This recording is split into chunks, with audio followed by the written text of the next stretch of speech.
Most people say you can't time the market.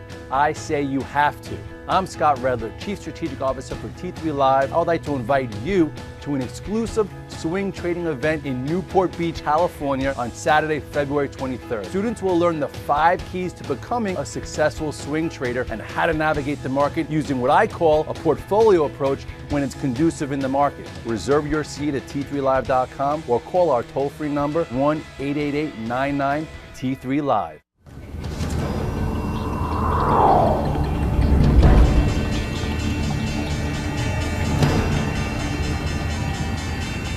Good morning, everybody. Or good morning. Good afternoon, everybody. This is Mark, and we're back for the afternoon wrap-up. It is Tuesday. Obviously, yesterday was a holiday, so we were off. Market has resumed its uptrend. Last week was sort of that dull week where it was back and forth. We didn't really do a whole lot. I think we ended a week positive, but it was sort of pretty dull.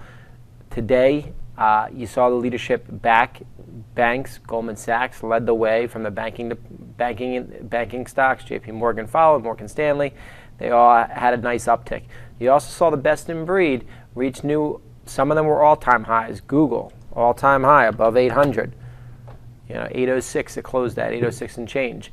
Impressive move, impressive stock, good-looking chart. Going after the best in breed, I keep talking about that. Going after the best in breed is the way to make money in this market. Netflix, same type of stock. 200, we've been saying it. It's in the cards, obviously only $4 away. Still looks good. Look at your weekly chart so you can see where the gap fill basically is. Looking at about 203. So it probably overshoots by a little bit and then needs to rest somewhere, but overall looks really, really good and really, really healthy. And it's not running away from us. Not the easiest to trade, but understand what's happening. Amazon, I've been talking about that one. Not best in breed in the sense of chart-wise, but 260, we were looking at that as a buy price. Keeps giving you that next entry level.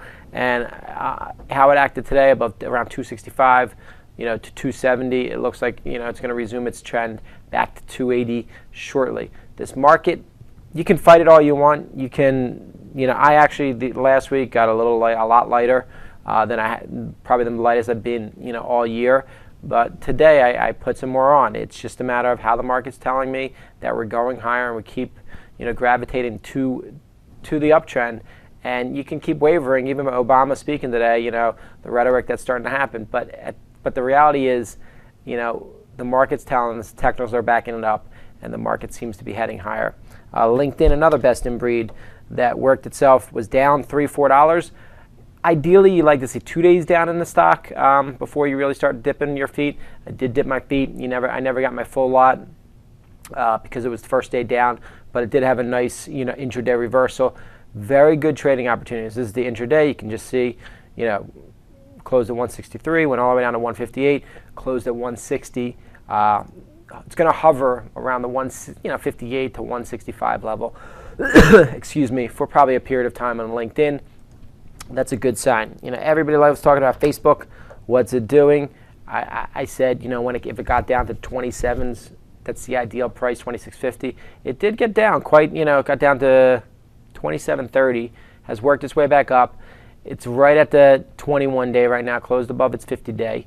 To me, it's resuming its uptrend, and I think this week it fills its gap to around 30. That's what I'm looking for this week. We'll have to wait and see. You'll get some more buyers coming in around 29 for the move back to 30, so a nice 75-cent move. But we've been involved here, and I think it's one of those that you just have to stay long, at least for the time being, while this market continues its uptrend. As I said, banks, I'm starting to see, high beta, it's hit or miss a little bit besides the stuff I've been talking about. Apple, stuff everybody loves to talk about. I didn't play it once today, which is the first time in a long time. I didn't even touch it. Did have a nice intraday range, relatively speaking, from a trading perspective. Still in a downtrend. Doesn't mean it can't resume its uptrend very quickly. It doesn't mean it can't give you a nice trade. The pressure, actually, it's going to probably be moved faster to the upside at this point than the downside. The sentiment is so bearish that at some point it's going to give you a nice up move above 585. Or 485 is that move? Right now, it's just a cash flow trade for all that's involved. And again, don't overtrade some of these ideas, because that's the key. If you keep overtrading some of these ideas, you're going to get yourself really turned around and put yourself in a situation where, quite frankly, you're not making money and the stock didn't do anything. And I can see that across the board. And some of the people in the chat, you have to have conviction with your ideas and follow through with them. And ideally, your risk versus reward has to line up. Other stocks notables today, Infi on the biotech side, nice move. I know PCYC has had a nice 2-3 day move. Celgene to me, something that's been basing for a better half of almost the beginning of the year. Above 102.50 will get some more people in. It looks like it's going to go higher. I'm involved a little bit. It does look like it's beginning to be a good swing. Minimum using 98, 97.50 as a stop. It has basically a false started a few times, but I keep going back to the well because it's still hanging in there, and it's just a matter of timing and figuring out what you need to do. I know CF is coming out with earnings at the close. I'm curious to see how they are going to react because obviously AGU had a nice little turnaround today. We'll have to wait and see what CF has. It has pulled back a chunk. I think on a pullback will probably be buyable, but ideally, it could be gapping up and a gap and go, and you really don't know what to look for it. I was talking about this morning about bonds. Is money going to come out of bonds? How do you play it? How do you take advantage of it? I was talking about looking to buy the TBTs close to its 21-day moving average. I did that this morning. I think I got 67.50-ish. So a nice dollar move intraday, which is always nice. But it looks like it's going to resume its uptrend. Here's the weekly. So you can just see these things have some real room to go. Above 69, you really don't have a whole lot until around 71, 70, 74 almost, 75. So keep the eye on the TBTs and depending on what you like to trade, the other way would be the TLTs on the downside, shorting the TLTs if you think money's going to continue to come out of those the bonds. Overall, everything to me looks still pretty good. Retailers hit or miss. Seems like Lulu is regaining some composure on the long side. Regained, it looks like the 200-day pretty nicely. And so you have to wait and see. 70 will probably be some resistance, but I think it should resume some uptrend. I know Coors after hours, I think did a secondary. Not that expected. Coors keeps beating earnings. It's obviously raising money on these secondaries. I think it should hold, but I have to understand, obviously, it's down after hours accordingly. So that's where we're at, guys. I'm trying not to spread myself out too much, and the solars, I'll just put solars. SPWR, unbelievable move. I was trying to short it. It didn't work today. Unreal move. It's getting short. It's getting squeezed, and FSLR is acting pretty well too. That to me, I'll pull up the weekly so you can see what we're looking at.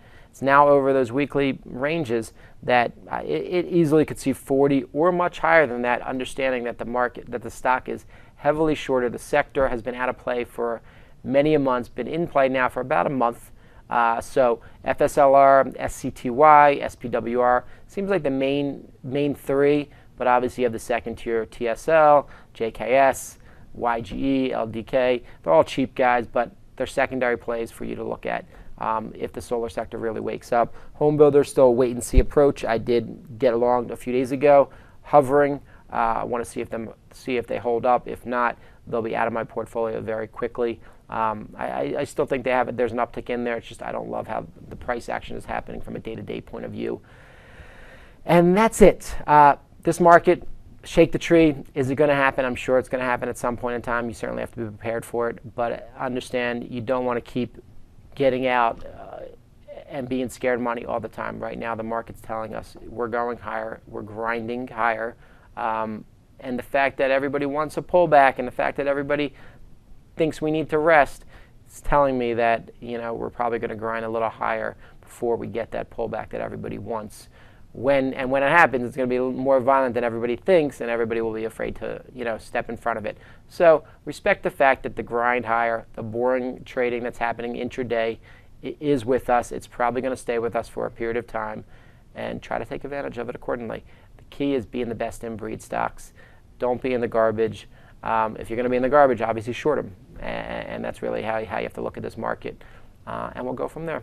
Hopefully you had a good day today. Good luck. Have a nice night. I'll see you back tomorrow. I'm Marc Sperling, Director of Trading with T3 Trading Group and contributor to T3 Live. Do you trade on your own, but you wish you enjoyed the benefits of a large trading floor? With the T3 Live virtual trading floor, we deliver that experience to you on your computer. On the VTF, you can follow the long and short positions of experienced professional traders like myself, Scott Redler, and others, and listen to our live radio stations as we navigate the markets. In addition, you get the added value of a large community of sophisticated and like-minded traders. Your membership to the virtual trading floor also includes access to our two very popular newsletter products, Off the Charts and the Price Point Sheet at no additional cost. In my opinion, joining the room will be the best trading decision you will ever make. I would like to invite you to begin your membership with a 7-day free trial. To get started, visit t3live.com and click on the Virtual Trading Floor tab. Have a great day, and I look forward to seeing you in the VTF.